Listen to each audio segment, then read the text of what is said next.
নমস্কাৰ বন্ধুসকল, মই আজি আছোঁ বোকাখাট সমষ্টি কুৰাবাৰী গাঁও অন্তৰ্গত চিনাকান গাঁৱত আছোঁ। এজন দাদাই মৌ মাখি পালন কৰি স্বাৱলম্বিতা হোৱাৰ এটা সপোন আৰু তেখেতে আগবাঢ়ি গৈ আছে। আৰু আপোনালোকে এই ভিডিঅ'টো চাই আপোনালোকে কিবা আগবঢ়াই যাব পাৰিবনে? মৌ পালন কৰি জীৱন জীৱিকা আগবঢ়াব পাৰিবনে? যিহেতু আমি চাকৰিৰ কাৰণে সদায় দৌৰি ফুৰোঁ, চাকৰি নকৰিও এনে মৌ পালন কৰিও কিবা এটা আগুৱাই যাব পাৰে জীৱন বাটত। আৰু তেনে উদ্দেশ্য লৈ মই আহিছিলোঁ দাদা এজনৰ ঘৰলৈ। আৰু দাদাই ইমান সুন্দৰকৈ এটা মৌ পালন কৰি জীৱন জীৱিকা আগবঢ়াই গৈ আছে। আৰু দাদাৰ সৈতে মনৰ ভাৱ বুজি ল'ম আৰু তেখেতৰ কথা বতৰা শুনিম। নমস্কাৰ। নমস্কাৰ। সুপ্ৰভাত জনালোঁ। সুপ্ৰভাত। আৰু মই এইজনে হয় পাপুমণি দা, পাপুমণি হাজৰিকা হয়নে? হয় হয়। আৰু এখেতে মৌ পালন কৰি পেলাই জীৱন জীৱিকা আগবঢ়াই গৈ আছে। হয়। আৰু কেনেকুৱা প্ৰস্তুতি, মানে কিমান কষ্টৰে পালন কৰিবলগীয়া হয় মৌ পালন? কষ্ট হয় বাৰু, বিকিপিংটো সকলো কামতেতো কষ্ট আছে, কিন্তু হ'লেও এইটো আমাৰ ছিজনত একো নাই। ডিচেম্বৰৰ পৰা মে'লৈকে সময়ছোৱাত ইমান কথা নাই। ইয়াৰ টেকনিকেল কামখিনি কৰি থাকিলেই হ'ল। হানি এক্সট্ৰেক্ট বা বাকী যিটো ফেমিলি ডিভাইডেশ্যনৰ সেইটো প্ৰটেকশ্যন দিয়াত এই কামবিলাক কৰি থাকিলেই হয়। কিন্তু বাৰিষা অলপ ইয়াত কষ্ট হয়। বাৰিষা এহেঁতি মৌবিলাকে মানে ইনিমিজবিলাকৰ সৈতে মানে কি মুখামুখি হয়। তেতিয়া আমি মানে কিছুমান কৌশল প্ৰয়োগ কৰি পেলাই সেইবিলাকৰ পৰা বচাই ৰাখিব লগা হয়। বাৰিষা যিহেতু ফুলবিলাক নাথাকে, বাৰিষা অত্যধিক বৰষুণ হয়, যি কম পৰিমাণৰ ফুল থাকে ফুলৰ ৰেণু ৰসবিলাকো সৰি পৰে। গতিকে সিহঁতি খাদ্য সংকটত ভোগে, আৰু যেতিয়া খাদ্য সংকটত ভোগে সিহঁতি মানে গ্ৰ'থ হোৱাত বাধা হয়। এজন প্ৰশিক্ষকো হয়, বহুত জেগা গৈ প্ৰশিক্ষক মানে হিচাপে কাম কৰি আছে হয়নে? হয় হয়। আৰু এতিয়া কিমান বা আপোনাৰ মৌ বাঁহ আছে, কিমান মৌ বাঁহ আছে? বৰ্তমান মোৰ 52টামান কলনী আছে মুঠতে। 52টামান এইটো এৰিয়াত। হয়। কিন্তু এনেই আমি এপিচ চেৰানাই ইণ্ডিকাটো যিটো থলুৱা মৌ, সেইটো মানে একে ঠাইতে বহুত সৰহকৈ পুহিব নোৱাৰি। যিহেতু সিহঁতৰ মানে এৰিয়াটোহে সিহঁতি খুব বেছি মানে 400 মিটাৰমান যায়, খুব প্ৰয়োজনতহে সিহঁতি 1 কিলোমিটাৰ যায়।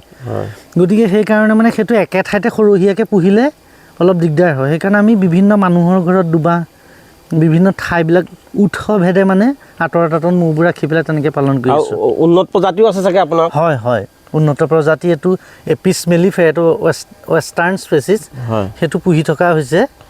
আৰু দেখাব এয়াই মৌ বাঁহ হয়। মৌ বাঁহ এনেকৈ আছে। আৰু বহুত এইখন তেখেতৰ কিমান বিঘা মাটি সৰিয়হ খেতি কৰিছে এইবাৰ? এইবাৰ 6 বিঘামান কৰিছোঁ আমি, বেছি নহয়। এয়াই দেখুৱাই দিছোঁ, সোণৰ অসম সকলো পৰিয়ালকে দেখাইছোঁ। দাদা ওচৰলৈ আহিলে ইমান এটা সুন্দৰকৈ এজন অসমীয়া যুৱকে এনেকৈ কৰি খাব পাৰে। চাকৰি নাই, চাকৰি নকৰিও এনেকৈ জীৱন আগবঢ়াই নিব পাৰে নেকি? আৰু জীৱন চলাত কিবা অসুবিধা হয় নেকি আপোনাৰ এনেকুৱা কৰি পেলাই? মানুহৰ অভাৱটো সীমাহীন বাৰু সেইটো। চৰকাৰৰ ফালৰ পৰা কিবা দিছে নেকি? চৰকাৰৰ ফালৰ পৰা তেনেকৈ আজি 2 বছৰমানৰ আগতে আমি যিটো এপিচ মেলিফেৰাৰ এনেকৈ কেইটামান পাইছিলোঁ, তেনেকৈ আৰু বিশেষ একো পোৱা নাই বাৰু। আৰ্থিকভাৱে সহায় কৰে নেকি? নাই নাই, তেনেকৈ নকৰে। নাই। আপুনি এবছৰত কিমানমান মৌ কাটিবলৈ সক্ষম হয়? মানে এইটো কোনোবাটো বছৰত বাঢ়ি যায়, কোনোবাটো বছৰত কম হয়। ৱেডাৰ আৰু এইটো কলনীবিলাকৰ মানে স্থিতিটোৰ ওপৰত নিৰ্ভৰ কৰে সেইটো। কিন্তু যোৱা বছৰ মই 5 কুইণ্টেলমান মৌ ৰস কাটিছিলোঁ। তাৰ আগৰ বছৰ 6 কুইণ্টেলমান কাটিছিলোঁ এবছৰত। এইটো আৰু আমাৰ থলুৱা প্ৰজাতিটো লগাই। আৰু আমাৰ দেখাব মৌ বাঁহ কেনেকুৱা এইবাৰ মেলিফেৰা কয়। হয়, এইটো আপোনাৰ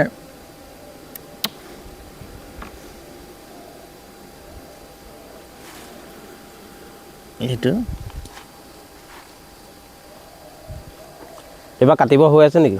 এইবোৰ এনেকৈ ওপৰ অংশ ৰস হয় এইটো। আৰু এইটো যিমানেই এইবিলাক কণীবিলাক জন্ম হৈ যাব, ইমান মানলৈকে সিহঁতি হানিটো ষ্টক কৰে।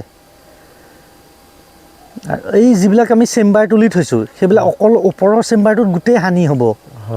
আৰু এইটো মাজত এখন এক্সক্লুডাৰ ছিট আছে, সেইখনৰ পৰা মানে কুইনটো ওপৰত যাব নোৱাৰে। ইয়াত কিন্তু সেইটো নহয়। এইবিলাক আমি এনেকেই কটা হয়। এই পিচ মেলিফেৰাটো এইটো এনেকৈ ইয়াতে সেইটো হানি ষ্টক হৈছে এইটো। এইটো আৰু এটা দেখাই দিব আপোনাৰ। আৰু আমাক দেখাই আছে মৌ বাঁহ কেনেকৈ। এতিয়া আমি যিহেতু অলপ দিনৰ আগতে ৰস কাটিছোঁ, গতিকে সেইকাৰণে এইটো নতুনকৈ গোটাইছে। এইটো নতুনকৈ গোটাই এইটো ৰসটো যেতিয়া মানে সিহঁতি পাখি মাৰি ইয়াৰ পানীভাগ উৰুৱাই পেলাই মানে 17% 18% পানী ৰাখি পেলাই সিহঁতি কি কৰে, এইটো চিল কৰি দিয়ে। আৰু চিল কৰিলে মানে সেইটোৱে আৰু ভাল হনি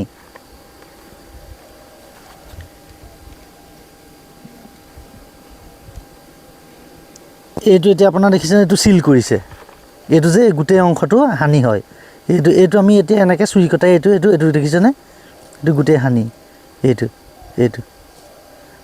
চুৰি কটাই চিলটো কাটি পেলাই আমি এইটো মেচিনত ঘূৰাই দিলে এই ওপৰ দুইটা অংশৰ হানিটো সৰি পৰিব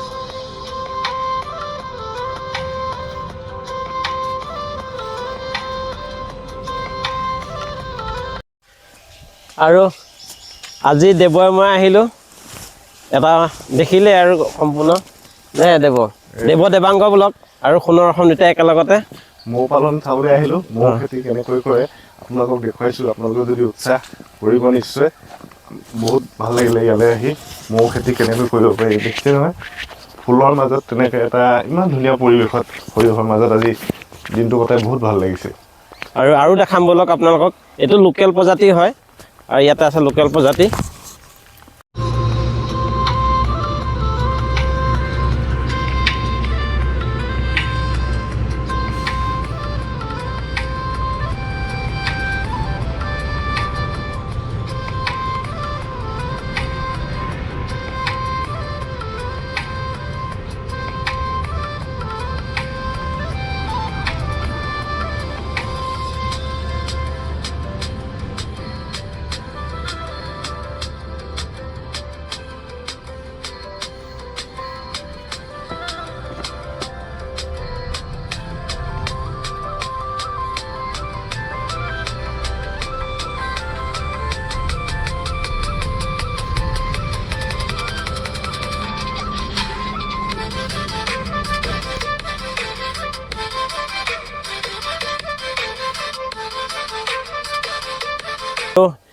খাটি ম'হৰ জোল খাবলৈ হ'লে দাদা নাম্বাৰটো তলত দিয়া থাকিব দাদাৰ কণ্টেক্ট নাম্বাৰটো দিম আপোনালোকে যদি শিকিবও বিচাৰে কিবা মৌ পালন কেনেকৈ কৰে কি কথা কণ্টেক্ট নাম্বাৰত আপোনালোকে কণ্টেক্ট কৰিব পাৰিব আৰু মৌ পালনৰ সা সামগ্ৰীও পাব এই ক্ষেত্ৰৰ ওচৰতো আছে সা সামগ্ৰী আৰু এনেকুৱা ক'ত পাব নহয় ন পাব মোৰ ওচৰতে আছে ৰজাবাৰীত বক্স বা অন্যান্য ইকুইপমেণ্টছখিনি হয় আৰু এখেতক কণ্টেক্ট নাম্বাৰটো দিয়াতে আপোনালোকে কিবা যদি জানিব বিচাৰে আপোনালোকে নিজেই সুধি পেলাই তেখেতৰ পৰা জানিব পাৰিব আৰু এখেতে প্ৰশিক্ষকো হয় অলপ হয় নাই ভালে বহুত জেগাত কেইবাটা ডিপাৰ্টমেণ্টে এখেতক লৈ যায় অসমৰ বিভিন্ন জেগাত তেখেতে প্ৰশিক্ষক হিচাপে কাম কৰি আছে হয় নাই বাৰু আৰু ধন্যবাদ জ্ঞাপন কৰিলোঁ সোণৰ অসম তৰফৰ পৰা ধন্যবাদ থেংক ইউ